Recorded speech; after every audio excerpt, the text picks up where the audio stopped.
Oke, assalamualaikum warahmatullahi wabarakatuh. Kembali lagi bersama saya Yuda Mantri di channel Yes Squad Channel.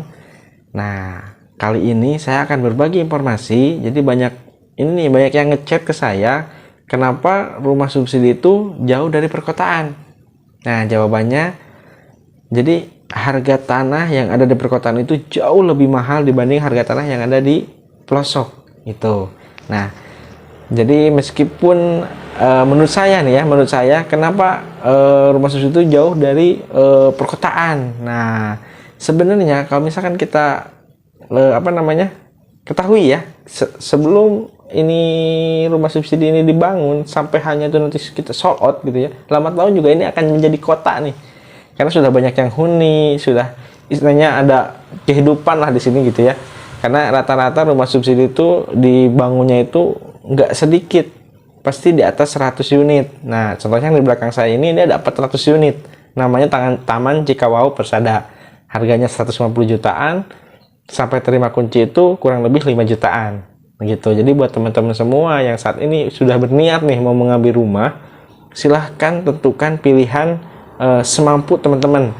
Apakah mau di rumah komersil yang dekat dengan perkotaan tapi harganya jauh lebih mahal dibanding dengan harga rumah subsidi. Rumah subsidi ini 150 juta, rumah komersil di perkotaan itu sudah di atas 500 jutaan gitu. Nah, sekalipun ada yang di bawah 500 juta atau 300 juta, itu pasti lokasinya masuk gang. Jadi untuk roda 4 itu nggak masuk gitu. Nah, jadi ini pilihan ya. Nah, saat ini banyak, jaraknya jauh gitu ya, atau aksesnya jauh nih. Nah, sebenarnya kalau misalkan mungkin nanti pemerintah sendiri pun akan memberikan akses nih ke lokasi rumah, istilahnya lokasi yang subsidian gitu ya, akan memberikan akses nih nanti, mudah-mudahan kedepannya untuk memberikan akses yang terbaik gitu ya, untuk akses ke perkotaan. Sebenarnya kalau kita ketahui juga nanti kalau ini udah penuh, udah sold out, sudah banyak yang jualan di sini, sudah hidup nih wilayahnya, ini juga akan menjadi kota gitu. Nah, jadi segera ambil keputusan nih, saat ini dibanding gitu ya. Tapi mohon maaf sebelumnya, kalau misalkan saat ini masih mengontrak dengan 1 bulan 1 juta, menurut saya segera coba untuk proses di rumah subsidi, karena per bulannya itu masih di bawah 1 jutaan, 950 jutaan, sampai terima kunci kurang lebih 5 jutaan gitu. Nah, meskipun ini rumah subsidi, ya mungkin di benak teman-teman semua itu speknya jelek gitu ya. Nah, ini yang di belakang saya nih contohnya. Ini rumah subsidi tapi rasa komersil, teman-teman.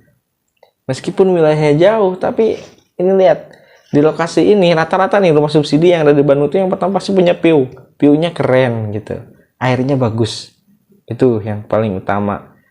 Terus juga untuk akses jalan gitu ya ke main roadnya itu biasanya aksesnya itu bagus gitu. Cuman yang menjadi kekurangannya itu akses dari rumah subsidi ini untuk ke perkotaan memang biasanya itu agak sedikit jauh gitu. Jadi buat teman-teman semua yang masih ragu atau masih bingung nih antara ngontrak atau ngambil rumah, kalau menurut saya sih segera ambil keputusan sekarang ya. 2023 ini harus punya rumah sendiri. Mau pilih komersil silahkan, sesuai kemampuan teman-teman nih. Mau komersil mangga gitu ya, mau subsidi juga silahkan gitu. Yang pasti yang membedakan adalah harga komersil jauh lebih mahal dibanding dengan harga subsidi, itu jelas. Jadi kalau misalkan ada yang masih khawatir nih tentang akses segala macam, nah itu segera rubah mindsetnya gitu ya, karena kedepannya nanti harga rumah ini ya yang 150 juta ini 5 atau 15 tahun 20 tahun kemudian ini capital gainnya akan meningkat. Sekarang 150 juta, mungkin 10 tahun kemudian ini harganya sudah pasti, saya pastikan ini berbeda. Seperti itu. 900.000 per bulan nyicil rumah subsidi, 1 juta per bulan kita ngontrak gitu ya. Nah, lambat laun waktunya sama gitu ya. Nah, ini akan menjadi, kalau misalkan kita ngambil rumah ini udah menjadi milik kita. Jadi buat teman-teman yang mau bertanya ataupun seputar rumah Bandung, silahkan komen ya, komen di kolom komentar atau klik link di deskripsi untuk bertanya tentang rumah, boleh ya, nanti kita sharing bareng-bareng. Jadi nanti untuk wilayah Bandung nih, se-Bandung Raya, istilahnya nanti saya akan arahkan sesuai kemampuan budget teman-teman, mau di wilayah mana gitu, sesuai, nanti kita sesuaikan dari tempat kerja ke lokasi mana nih yang cocok gitu ya untuk ngambil rumahnya. Nah seperti itu. Nah mungkin informasinya sudah jelas ya. Bantu channel ini ya dengan cara subscribe, like, komen, share video video yang ada di channel ini. Oke, cukup sekian dari saya. Wabillahi taufiq wal hidayah. Wassalamualaikum warahmatullahi wabarakatuh.